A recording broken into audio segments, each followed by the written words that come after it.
আসসালামু আলাইকুম বন্ধুরা, আজকে নতুন আরেকটা ভিডিও নিয়ে আপনাদের মাঝে হাজির হয়েছি। তো আজ থেকে আমরা অল ওভার ডিজাইন গুলো পার্ট বাই পার্ট শিখবো। তো আজকে ফার্স্টে আমি চেকবোর্ড ডিজাইনটা করে দেখাবো। তো চেকবোর্ড ডিজাইনটার করার জন্য আমি ইলাস্ট্রেটর ব্যবহার করব। বেশিরভাগ ক্ষেত্রে ইলাস্ট্রেটর ডিজাইন খুব কোয়ালিটিফুল হয়। অল ওভার ডিজাইন গুলো আমরা ইলাস্ট্রেটর করে থাকি এবং ইলাস্ট্রেটর করতে খুব সুবিধা হয় ডিজাইন গুলো করতে। তো কথা না বাড়াই, আমরা সরাসরি ডিজাইনে চলে যাই। তো চেকবোর্ড ডিজাইন করার জন্য আমরা একটা পেজ নিয়ে নেব। তো লিস্টটা ওপেন করে রাখছি আমি আগে থেকেই।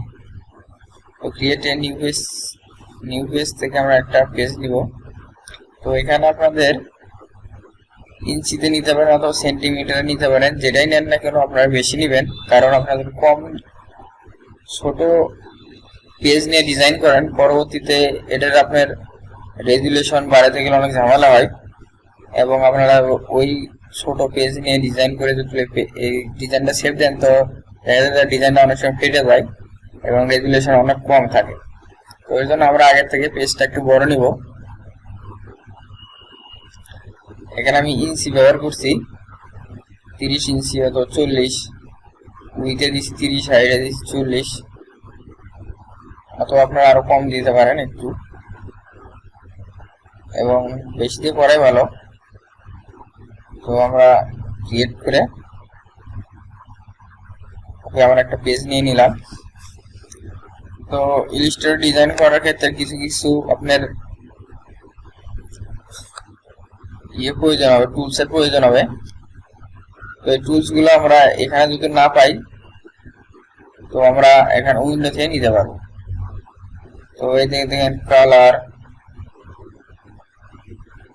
এই graphic style, image trace, stroke, pathfinder. তো অল ওভার ক্ষেত্রে সোয়াসেস এটা পাওয়া যায়, এটা আপনার কালার গাইডের মধ্যে কালারের মধ্যে পেয়ে যাবেন। কালার অথবা F6 দিলে আপনাদের চলে আসবে। তো এটা এখানে টিক চিহ্ন দিয়ে এখানে নিয়ে আসবেন। আর তো এটাই মূলত এটা। তো এরপর আমরা চেকবোর্ডের যে বক্সটা আছে, এই বক্সটার এক একটা সাইজ এক এক রকম হয়ে থাকে, মানে ডাইরেক্ট কমেন্টস অনুযায়ী। তো আমরা তো আমরা রেক্ট্যাঙ্গেল থেকে ক্লিক করে একটা বক্স তৈরি করব। এই জন্য আমাদেরকে রেক্ট্যাঙ্গেল থেকে একটা বক্স নিতে হবে। তো এখানে দেখেন ইঞ্চি দেখাতেছে। তো আমরা বক্সটা তৈরি করবো সেন্টিমিটারে। অনেক সময় বাইরেরা বেশিরভাগ সেন্টিমিটার ওরা ইউজ করে, যে 2 সেন্টিমিটার 3 সেন্টিমিটার এরকম ওরা ইউজ করে, সেন্টিমিটার ইউজ করে। তো এই জন্য আমরা আগে সেন্টিমিটার করে নেব। এর জন্য আমরা কন্ট্রোল আর প্রেস করব।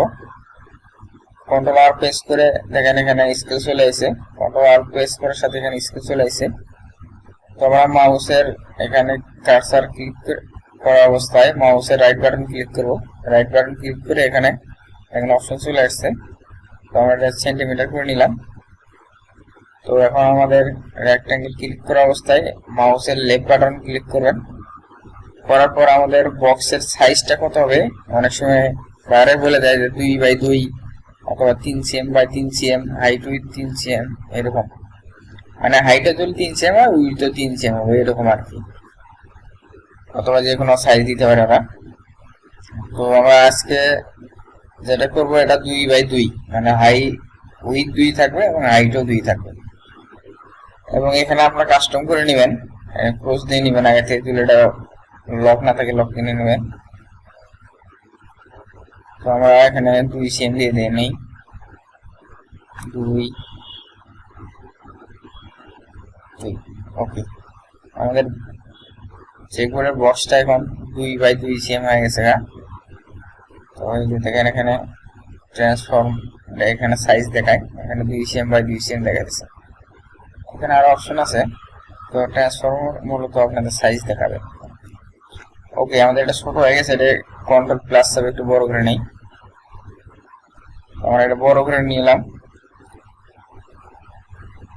ওকে, মানে জুম করে নিলাম। জুম করে নেওয়ার পর দেখেন এখানে মূলত ইলাস্ট্রেটরের ফটোশপের মতো ইলাস্ট্রেটর। এখানে দুই রকম কালার থাকে, একটা ব্ল্যাক হোয়াইটের। যেটা নিচে আছে এটার স্টক কালার, যেটা আউটসাইডে থাকে, বক্সের আউটসাইডে আছে। আর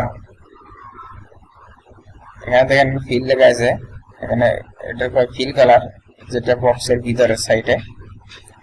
তো আমাদের স্টক কালার যেহেতু দরকার নাই রাইট সাইডে, তো আমরা রাইট সাইডের কালারটা বন্ধ করে দেবো, ওখানে কোনো কালার দিব না।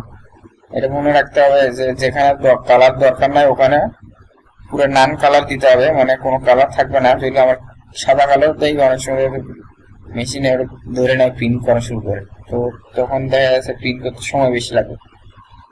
তো আমরা বাইরের সাইডে নান করে দিব, এখানে ক্লিক করে এই যে নান, এখানে ক্লিক করলে বাইরের সাইডে নান হয়ে যাবে। এবং আমরা ভিতর সাইডটা যেহেতু চেকবোর্ড ব্ল্যাক করব, তো এই যে এটা ফিল কালার আমরা ব্ল্যাক করে দেবো। এখানে কোনায় ব্ল্যাকের কালার কোড 6টা ছিল। তো এখন আমরা এখানে ওকে দিব, এই যে চলে আসছে ওকে। তো একটা বক্স তৈরি হলো। তো আমার এটা অ্যালার্ট ধরে আসবে ইন্টারসেট। তো ইন্টারসেট লেখা আসলে বুঝতে পারবেন যে আপনারা এখানে হয়ে গেছে, সেট হয়ে গেছে, ওটার সাথে এটা ইনসেট হয়ে গেছে, মানে এখানে ইনসেট লেখা আসে। অনেক সময় এগুলো ওল্ড ভার্সন আছে, এগুলো লেখা আসে না। এই ইলাস্ট্রেটর একটু মডার্ন, এর জন্য লেখা আসছে। তো আমাদের এখানে প্যাটার্নটা তৈরি হয়ে গেছে। তো আমরা এটা পুরো ড্র্যাগ করে কন্ট্রোল জি দিব, কন্ট্রোল জি দিলেই এটা পুরো মধ্যে গ্রুপ হয়ে যাবে। অথবা এখানে আনগ্রুপ করতে পারি, অথবা এইভাবে আমরা গ্রুপ করতে পারি। ওকে, তো আমরা এটা গ্রুপ করে নিলাম। গ্রুপ করে নেওয়ার পর আমরা এটাই মূলত প্যাটার্ন, এটা হচ্ছে মূল প্যাটার্ন। তো এখান থেকে আমরা এই প্যাটার্নটা বড় করব। তো এটা আমরা ড্র্যাগ করে মাউসের লেফট বাটন ক্লিক অবস্থায় ড্র্যাগ করে এই শো আসেছে দেখেন আপনার মাঝখানে নিয়ে যা ছেড়ে দিলাম। তো এটা দেন এখানে নিউ প্যাটার্ন প্রসেস 3 লেখা আছে, তোমার মানে আমাদের এটা প্যাটার্ন একটা তৈরি হয়েছে। ওকে, আমাদের এখানে একটা নতুন প্যাটার্ন তৈরি হয়েছে। তো হয়ে গেল। তো আমরা এটা এখন সেভ দিব। তো মূলত এটাই আমাদের প্যাটার্ন।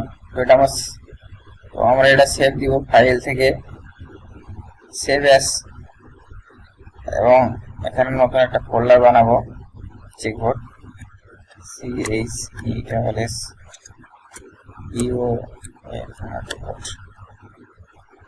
চেকবোর্ড, এটা ভিতরে গেলাম।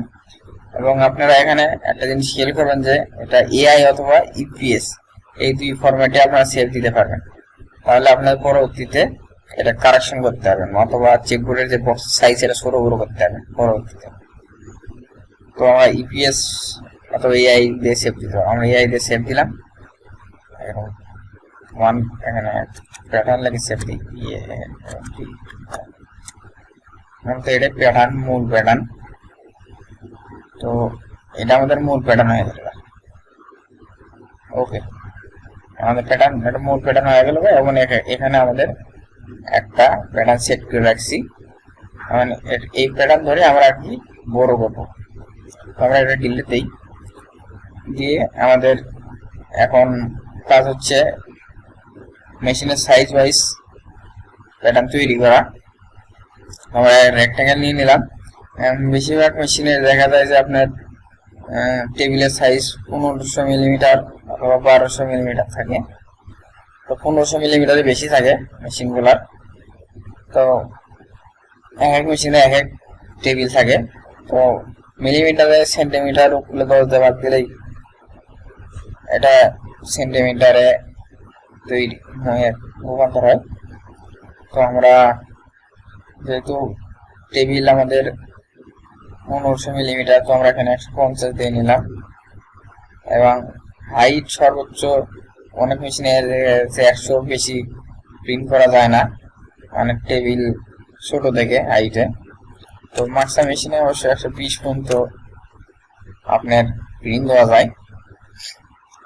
তো সেক্ষেত্রে আমরা 120 দিলাম। আর এখানে অবশ্যই লক রাখতে হবে। তো আপনারা যদি মনে করেন যে না আমরা ছোট দিব, আমরা প্যান্টের সাইজ ছোট, অথবা যে কোনো এক টেবিলে প্রিন্ট দেবো, সেক্ষেত্রে আমরা ওই এক টেবিলে পিন অথবা 75 অথবা আপনার যদি মনে করেন যে একটা প্যান পিন দিবেন শুধুমাত্র 40 বাই আপনারা 80 দিতে পারেন অথবা 100 দিতে পারেন, এটা আপনাদের মন মতো দিতে পারেন। যেহেতু আমরা ফেব্রিক পিন দেবো, ফেব্রিকের কোনো সাইড যাতে আপনার গ্যাপ না থাকে, এই জন্য সর্বোচ্চ আমরা দেবো 150 বা 120 দিয়ে নিলাম, দিয়ে ওকে দিলে আমাদের এটা এখানে আরেকটা বক্স তৈরি হলো। তো আমরা এটা জুম আউট করি, কন্ট্রোল মাইনাস দিয়ে জুম আউট আর কন্ট্রোল প্লাস দিয়ে জুম ইন। মনে রাখবেন control plus zoom in, control minus zoom out. Okay, তো আমাদের এটা ব্ল্যাক হয়ে আছে। তো আমরা এখানে ক্লিক অবস্থায় আমাদের যে আগে লেয়ারটা তৈরি হয়েছিল ওখানে আমরা ক্লিক দেবো। তো দেখেন আমাদের এখানে পুরো প্যাটার্নটা কিন্তু তৈরি হয়ে গেছে। ওকে, তো আপনাদের কিন্তু এখানে অবশ্যই ফিল কালার, এখানে সাদা, এখানে কালো এরকম থাকতে হবে। এখানে যদি আপনারা হালকা একটু অন্য কালার দেন তাহলে কিন্তু মেশিনটা প্রিন্ট করা শুরু করবে, এখন আপনাদের প্রিন্ট টাইম বেশি লাগে। তো এটা আমরা এখন সেভ দিব। তো ফাইলে যায় এই ফটোশপের মতো না, এটা আছে সেভ এস, আপনারা এখানে সেভ এস দিবেন আর ওখানে বিএমপি শো করবে না, এখানে আপনার এক্সপোর্ট দিতে হয়। লিস্টটা আপনারা এক্সপোর্ট, এই যে ফাইল, এই যে এক্সপোর্ট এসে গেলেন, এই দেখেন আপনাদের এখানে তখন আপনার বিএমপি শো করবে, জেপিজি শো করবে, পিএনজি শো করবে। তো আমরা যেহেতু বিএমপি দিয়ে দেবো, বিএমপি ক্লিক করে নেব এবং চেক বাটন লিখবো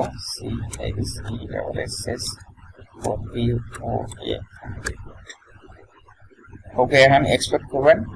এবং এখানে আরেকটা কাহিনী আছে যে আপনার ডিপিআই কত দিবেন, মানে রেজুলেশন ধরে পাই যে রেজুলেশন আপনার কত দিবেন। তো দেখা গেছে যেহেতু আমরা এটা পুরো ফেব্রিক প্রিন্ট দেবো, অবশ্যই এর ফাইলের সাইজ বেশি হবে।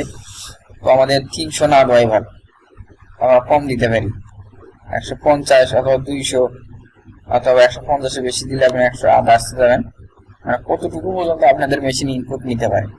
যদি আপনার ভোটটা 300 দেন, পরে মেশিনের টিভি করবেন, মেশিনে দেখবেন ইনপুটে নিতেছে না, বিএমপি ফাইল ইনপুট নিচ্ছে না। তো 300 অথবা 200 দিয়েই বেশিরভাগ দিয়ে যান। তো ওকে দিলেন, এটা আপনার এক্সপোর্ট হয়ে যাবে। ওকে, তো আমাদের ডিজাইন এটা হয়ে গেল। এখানে আরেকটা বিষয় আছে, আপনি ডিজাইন করলেন, সব কিছু করলেন, মেশিনে ইনপুট দিলেন, সাইজটা সেট করবেন কিভাবে। অনেক সময় বেশিরভাগ মেশিনের ডিফল্ট থাকে, ডিপিআই একটা একরকম ডিফল্ট মানে আর দিয়ে রাখে মেশিন কোম্পানিরা। অনেক সময় 32 দিয়ে রাখে, অনেক সময় 90 দিয়ে রাখে, এক এক সময় ডিপিআই এক এক রকম দিয়ে রাখে। এই ক্ষেত্রে আমাদের মেশিনে ইনপুট করার পর এখানে দেখেন আমি এটার সাইজ দিছি কত, ট্রান্সফর্মার 150 বাই 120 সিএম, উইথে দিছি 150, হাইটে দিছি 120।